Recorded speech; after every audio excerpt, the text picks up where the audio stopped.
Okay, this is going to be a really important one. A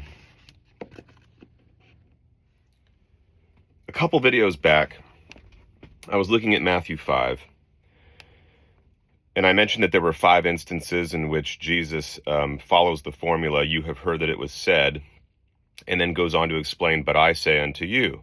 So he's first going back to the law, going to the law, and then saying, "However, this is what I tell you."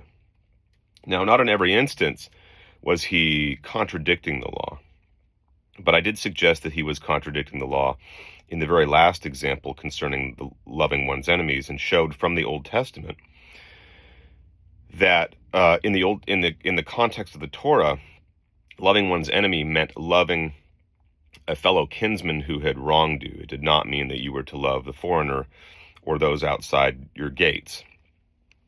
So that is a big difference between Jesus' teaching and the teaching of Yahweh. Well, there were actually 6 examples of this in Matthew, and I overlooked one of them. It has to do with swearing or taking vows or oaths, right? So it goes like this. It's from Matthew 5. It starts verse 33.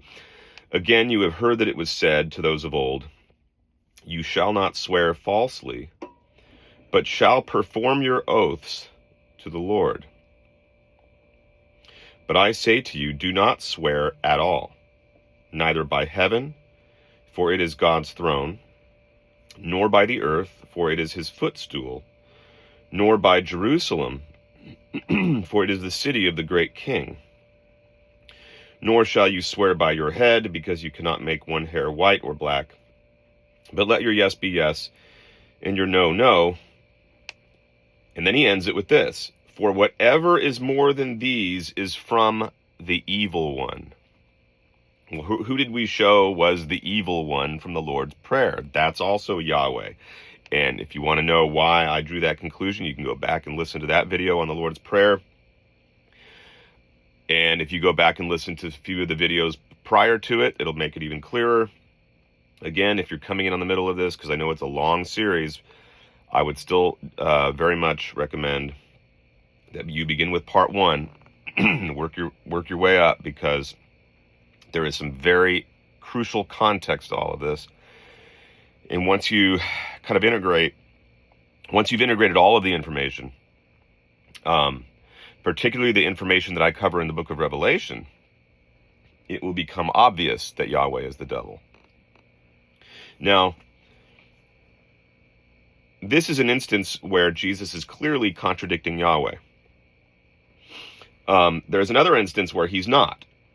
For example, in the example of divorce, he says, Moses permitted you to give out certificates of divorce because of the hardness of your hearts.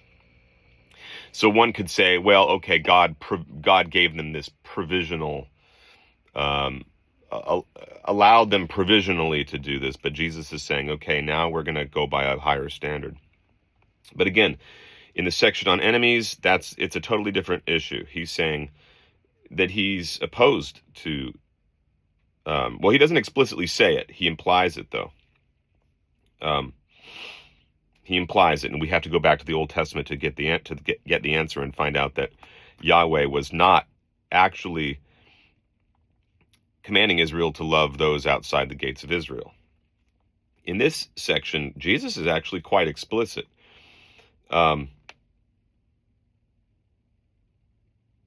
He says, "You have heard that it was said," but it was said. Again, Jesus doesn't want to get too explicit, because he doesn't want to, provoke too much opposition right off the bat. And so let's go back to the Old Testament to see what it is Yahweh actually said.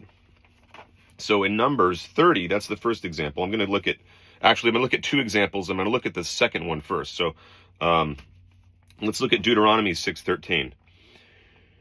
You shall fear the Lord your God and serve him, and you shall cling to him and take oaths in his name.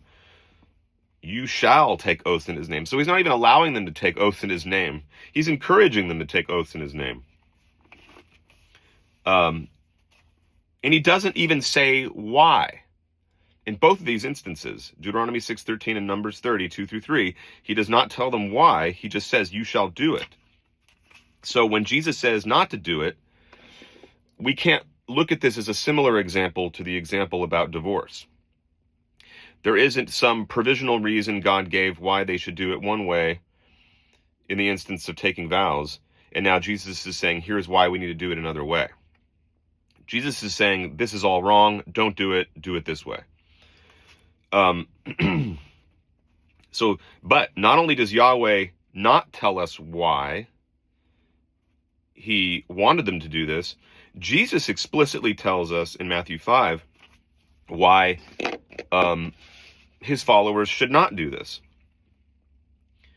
And he says, do not swear at all, neither by heaven, because it is God's throne, nor by the earth, for it's his footstool. So if Yahweh were the heavenly Father of Jesus, then wouldn't it have been the case from the very beginning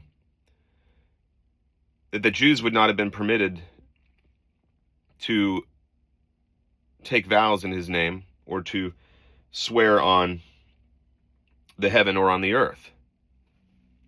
Because if Yahweh were the heavenly Father, earth would have been Yahweh's footstool, right? And the heavens would have been Yahweh's throne. But they weren't, because he's not the true God, according to Jesus.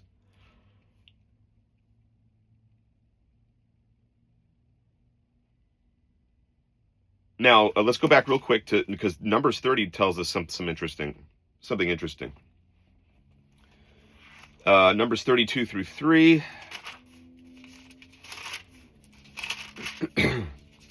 And this is going to dovetail, this text dovetails into something we are going to be doing as part of this series.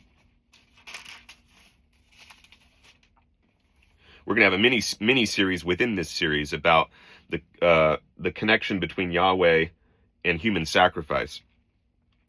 Numbers 30, 2-3 says, if any man should vow a vow to the Lord, or swear an oath to bind his soul with an obligation,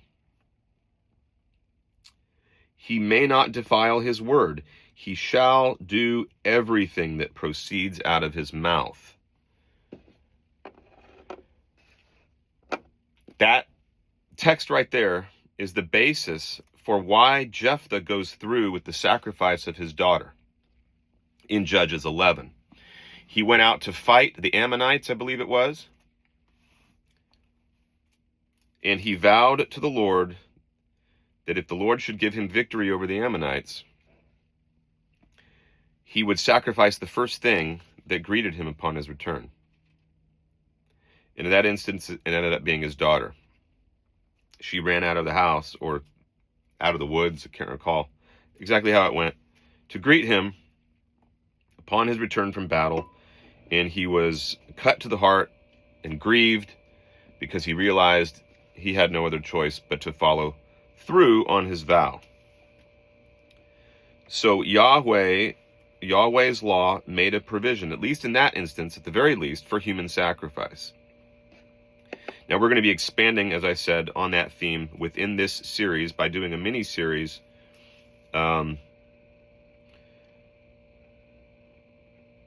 looking at the connection between Yahweh and human sacrifice. But let that suffice for now. Just know that Jesus, or at least those who followed this character of Jesus, there are people with differences of opinions on whether Jesus was an historical figure or a myth. I'm not really dogmatic on either side of the aisle, because I believe that Jesus was an hermetic figure. So he could have been a myth, or he could simply be an historical figure around whom much was embellished Many stories might have been embellished, and narratives were added to his sayings. Words may have been put in his mouth in order for the later generation of Jesus followers, those who wrote the Gospels, for example, to give their own theological, offer up their own theological interpretations. All right, so have a good morning, guys, and I'll start work on the next video.